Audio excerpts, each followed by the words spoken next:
Guess what? This is Law & Order SVU Season 4, Episode 1. This is the season premiere of Season 4. Shit. We open up and we're at a nightclub, early 90s style. Spaghetti straps and chokers everywhere. Just then, boom, NYPD. Nobody move. Well, it turns out this is more than just a dance club. And they're pulling half-dressed people out of these little back rooms. There's this nightgown-clad chick with the thinnest eyebrows. She's saying some guy attacked her. He tried to rape me. And this absolute piece of shit cop, whose hair plugs clearly did not take, he says, honey, if they pay you, it's not rape. It's theft of services. Wow. So we are opening season 4 full of rage. Her name is Chantilla and she's not going anywhere. So we bring in Benson and Stabler. SVU represent! Chantilla's actual name is Lisa Perez. But before she gets too far into the questioning, we got something over here. Open up the bathroom stall door. And there is a woman hanging by her neck on the door. Oh my god, it's Randy! I told you guys, I told you! So we jump back to the precinct and we're making Lisa Perez sit through like 10 different lineups without any luck. Munch and Finn come in and are super disrespectful to her as the victim. Then when she gets irritated, they're like, oh, this one's spunky. So what about our victim? Her name is Randy Culligan, aka Godiva. No fluids from the rape kit, so maybe the perp used a condom. And it looks like she was strangled. Good luck finding any DNA in this nightclub because it is literally covered in jizz. Cragen's like, man, this guy was ballsy. Tries to rape one woman, but when she fights back, he just finds another one. Now Lisa Perez is with a sketch artist, and this sketch artist is getting pissed. She's like hovering over him. Nah, you messed up his eyes. Knocking into his arm. Yeah, she's a handful, but you know what? Her friend just died. Lisa Perez is like, you know what? Fuck this shit. Nobody cares about us except for Sister Peg.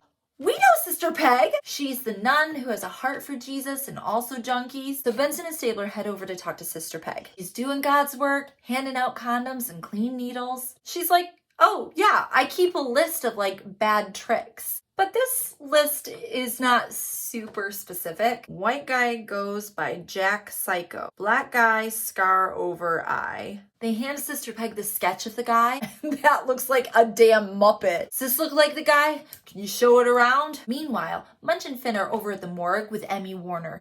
Your Vic was definitely a long-time sex worker. Hep C, Hep B, PID. She's only 23 years old. And you know how she was like hanging up? Yeah, that was done post-mortem. It was strangled first, but there's no fingerprints. He probably used his forearm and they can tell because of the little button imprint left behind. And while they're there, they get a call. Another body! Munch says, hey Warner, how would you like to come to a crime scene with two handsome cops? Oh yeah, for sure. Oh, do you mean you two? Yeah, okay. We jump down to the second body and it's also a blonde woman who's hanging. This time, on a fence in an alleyway. What's that on her forehead? Lipstick with a perfectly preserved thumbprint? I bet that's gonna be important. Back at the precinct, Cragen's walking around with a clipboard. Fingerprint belongs to Sean Becker. Attempted rape in 94, released from Attica 3 weeks ago. And what's this? His ex-girlfriend was blonde, just like the two victims. Girlfriend moved out of state, but maybe he's taking it out on surrogates. Surrogates? Maybe he's taking it out on surrogates. Surrogates. We head back to Sister Peg with this info. The most she'll give them is that some girls used to hang out at the Palm Hotel. They don't anymore because some asshole was getting rough. Well, it's something. To the Palm Hotel. They get to the front lobby and there's this little mix-up where the man's like, wow, you guys are fast. And they're like, what? You already called us? He's like, yeah, there was a gunshot. Show him the sketch. That's the guy. They head down to room 502. Police, open up. They hear a woman inside say, I shot him. Open the door and there's a woman in a nightie holding this gun. Put down the gun. Stabler heads over and checks the pulse of the man laying on the floor. Sean Becker. He's dead! We've got the almost third victim in the hospital. She says they got to the hotel, he started hitting her, he raped her, and then when he pulled the gun, she kept fighting. He dropped it, she grabbed it, shot him. Quick check-in with Assistant District Attorney Alex Cabot. She's gonna make the recommendation that they do not press charges. Clearly a self-defense case. This guy was a piece of trash. Go team go. But we're not even halfway done with the episode, so you know some shit is coming. Jump ahead to this random nerd in the precinct. His desk has an open encyclopedia and a saran wrap box. Hey, did you know this gun has another body? Munch and Finn are like, what the fuck, nerd? Yeah, an unsolved homicide last year. It was an unregistered HK P7MA auto. Expensive, probably a dealer gun. Well, we've got a problem. Because the dead guy who we assumed owned the gun, he could have killed anybody 6 months ago. He was locked up. Who's the other body? Some guy named Leonard Graves. He ruled a drug-related homicide. Cragen's like, I am too old for this shit. Gun could be making its rounds and I'm not chasing it down. And Stabler's like, or that victim, Deborah Weldon, killed both these motherfuckers. Benson pops her little head in and is like, hey, don't forget, she's a rape victim. And then Munch pops in from the other side and says, our rape victim took off a couple minutes after we talked to her. Left a fake name, a fake address. God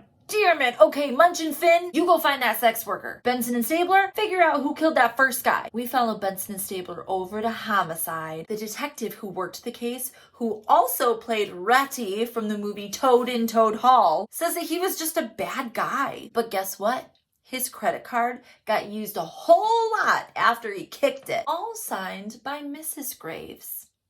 But there's just a problem. There was no Mrs. Graves. Meanwhile, Munch and Finn have traced the phone number that the victim called this morning to a daycare. The daycare worker's like, yeah, that was Maggie. She said she got mugged this morning. This lady babysits Maggie, the sex worker's son, at night. But this morning when Maggie picked him up, she said they were going on a little vacation. Yeah, I'm sure they are. So her full name is Margaret Peterson. Benson and Stabler walk in with the hardest nipples in history. We did a little research on VICAP.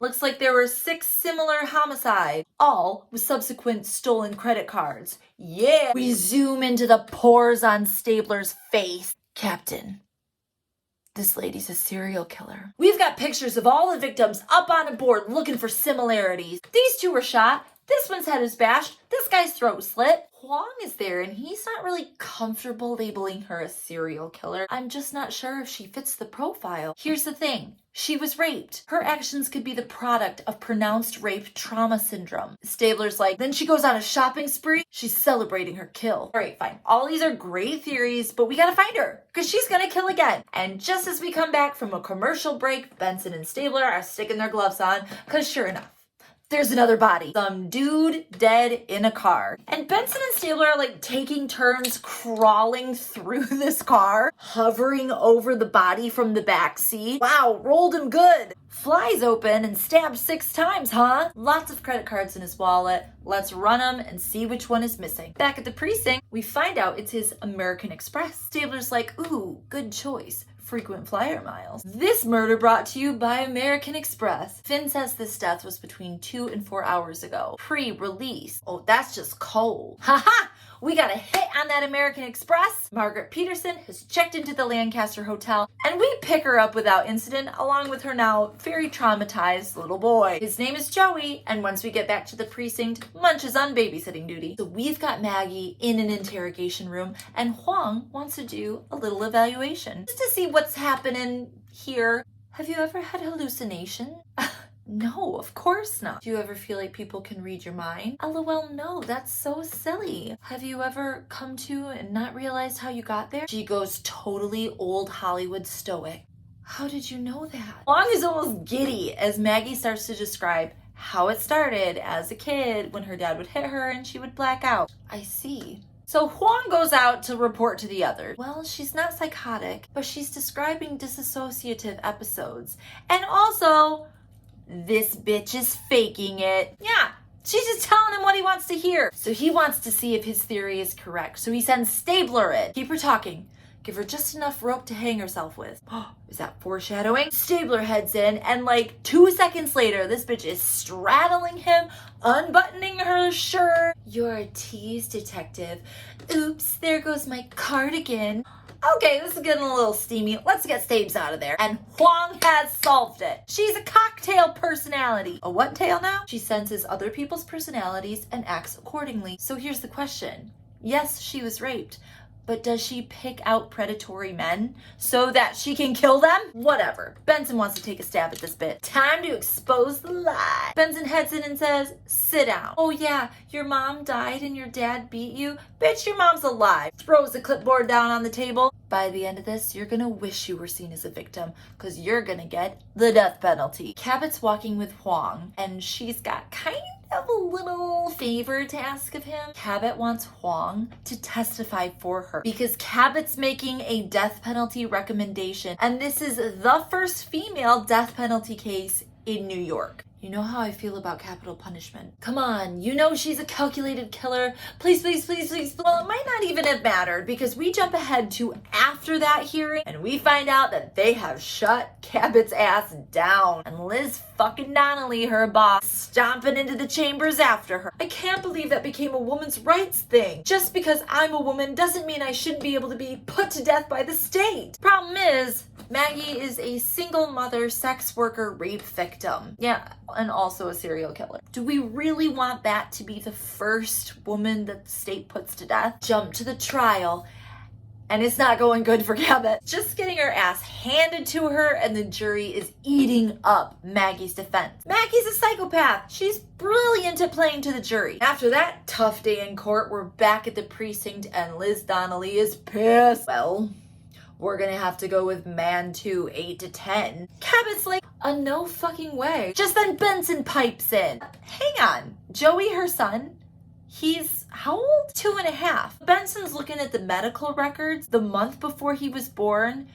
Maggie wasn't pregnant. So where the fuck did this kid come from? Time to get his DNA. We jump ahead and Cabot is sitting down with Maggie and Maggie's lawyer. Do you want to tell your lawyer how you got your child, or should I? Oh, you don't know what I'm talking about? Well, let me jog your memory. 18 months ago, 26-year-old Erin Byers went grocery shopping. Her body was found in a parking lot, strangled. Her 6-month-old son was never found. Her lawyer's like, you're never going to be able to present this. This is a mistrial for show. Fine, we'll refile with kidnapping and more murder charges. So now the offer on the table is murder 2, and you're not gonna get a better deal. Maggie says that she has to think about it, and Cabot gives her till 9 a.m. the next morning, not a minute later. But guess what?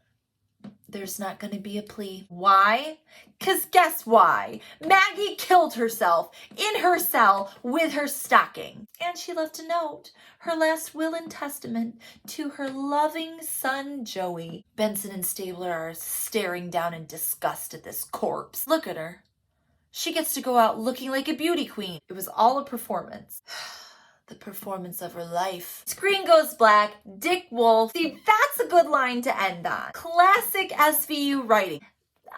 8.5 out of 10. And that was Law & Order SVU Season 4, Episode 1. Jum jum.